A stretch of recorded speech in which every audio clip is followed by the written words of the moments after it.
Hey guys, Jacob here. With a PreSonus Sphere subscription, you get access to some very powerful tools that you can make work for you. Today we'll be looking at Sphere Workspaces and how those can be used for organization, collaboration, and even teaching. Sphere Workspaces are a phenomenal tool for the creator, producer, and teacher.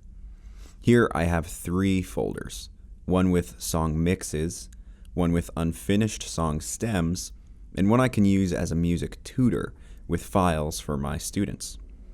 In my mixdowns folder, I've kept the sharing options limited to just myself and use it for storage and organization. I can mark which mix is the most recently updated, so the days of naming a track Final Mix for Real number 3 are gone. I'm also able to listen to the uploaded track straight from the Sphere page without needing to download or open any files. In my song stems folder, I'm able to upload single tracks to share for collaboration, whether I'm playing a guitar part over someone else's tune or sending off sessions to be mixed and returned on the same page. I can view the uploaded files like a folder or switch to a timeline view to see any conversation.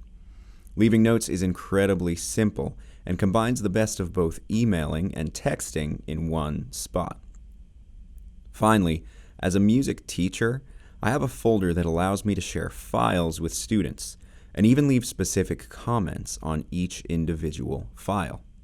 Students are able to log on and view at any time with a PreSonus account, even if they don't have a Sphere subscription. Moving into Studio One, workspaces become even easier to use with the latest Studio One 5.2 update. So I can access my workspaces up here in the Cloud tab. I have all of my folders and all of the files in those folders to just drag and drop into my project. Now I don't have to drag and drop to listen to them. I can select any of them and listen right down here with the play button.